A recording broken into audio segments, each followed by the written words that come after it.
So I was on a roll. I was an executive with a nice salary, annual bonuses and stock options, all the perks. Everything was on track. And on Monday, January 7th, 2008, at 3 o'clock in the afternoon in a small conference room on the top floor of our building, the president of the company wanted to have a quick meeting with me, which wasn't unusual since he was my boss. But the meeting turned out to be even more brief than expected. He fired me. And I'll never forget how his words just sucked the breath right out of me. And I left the conference room in a dazed state, and I went home and curled up in my bed in the fetal position for 3 hours. And while I could go on in vivid detail about how I felt, what I did to my self-esteem, my finances, and so on, what I now realize is while that event created the greatest amount of discomfort I had ever felt, it was that discomfort, the departure from my ordered life, that forever changed it for the better. What makes you comfortable can ruin you. And what makes you uncomfortable is the only way to grow. Let me say that again. What makes you comfortable can ruin you, and only in a state of discomfort can you continually grow. But pretty quickly, I became motivated to start a new journey. And after a couple of years of work with my new team and a PhD friend at the University of Nebraska, we had this epiphany on how to illustrate and apply the science of discomfort and growth. We called the concept the growth rings. The growth rings represent living environments that promote or hinder growth. And that includes everything from your place of work to even a fishbowl. You see, what dictates the size of a goldfish is its environment.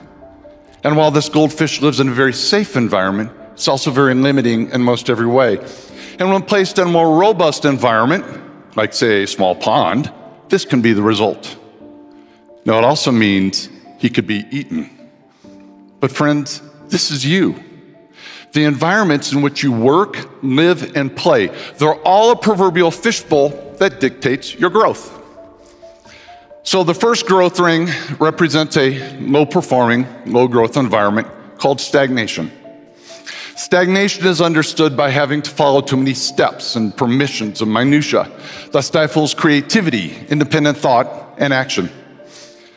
To imagine an environment such as this, think no further than our state and federal governments.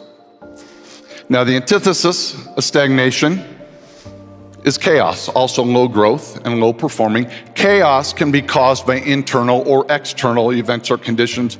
We see chaos occur at times in business mergers, natural disasters, and horrific events like 9/11.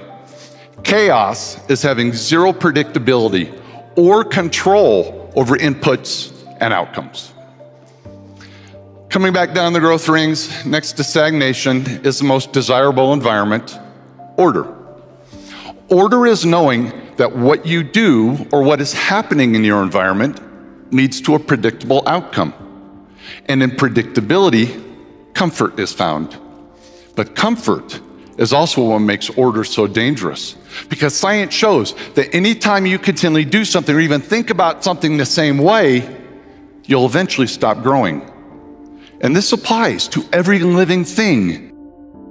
So before your order continues to limit the way you think and act, remember what I said earlier. Growth only occurs in a state of discomfort. Now think about the power of that phrase. Growth only occurs in a state of discomfort.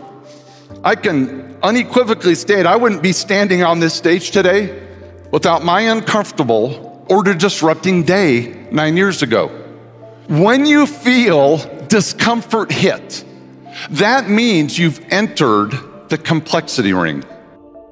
Complexity is nothing more than changed order. But when your order is changed, outcomes are no longer predictable, and it's unpredictability that makes you uncomfortable.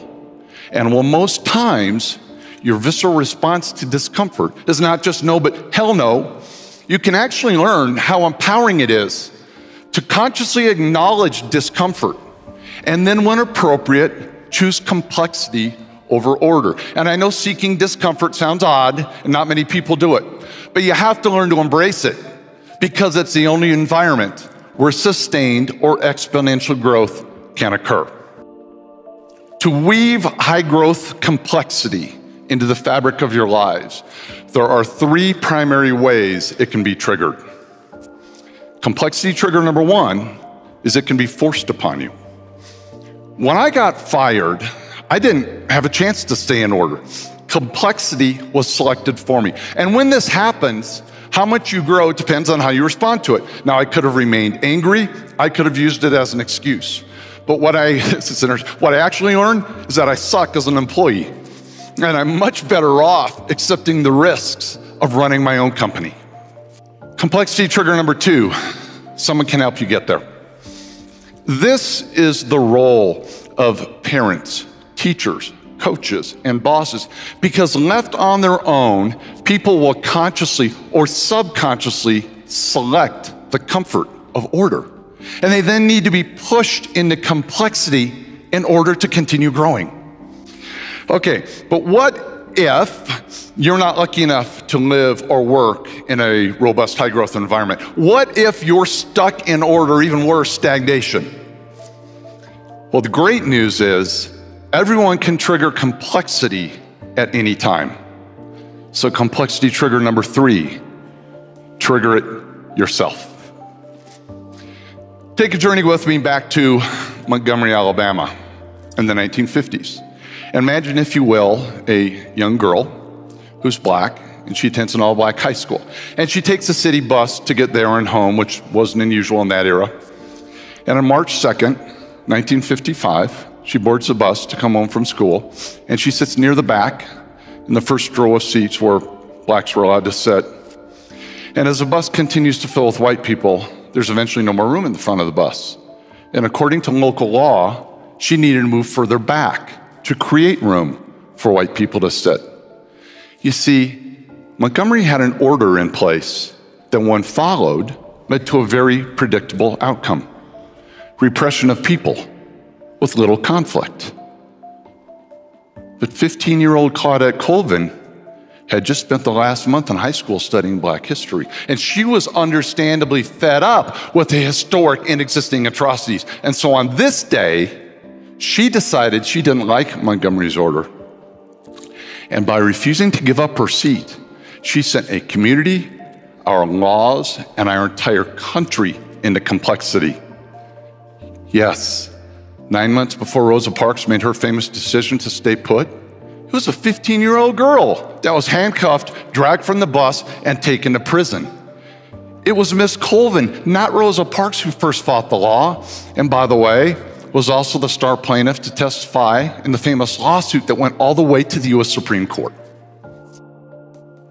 I use Claudette's actions not to heighten awareness of race issues, although that's not necessarily bad, but I use it as an example of every issue, of every situation in an ordered environment. It's a real and perfect example of complexity forcing people, our communities, and our courts into discomfort, and the downstream impact that can occur anytime someone elects to move from order.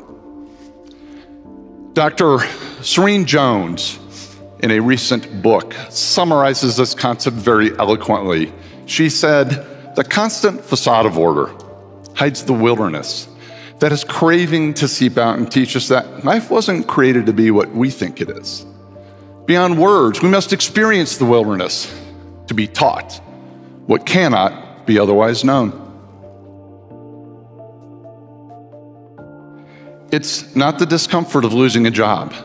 It's not having a child break down on the tennis courts, but it's order you should fear the most, because it is a threat.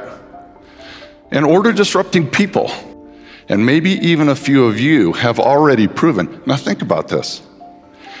It's not the complexity triggering individuals or events you should fear the most, but it's your own willingness to accept or seek discomfort that will dictate the growth of not just you, but our entire world.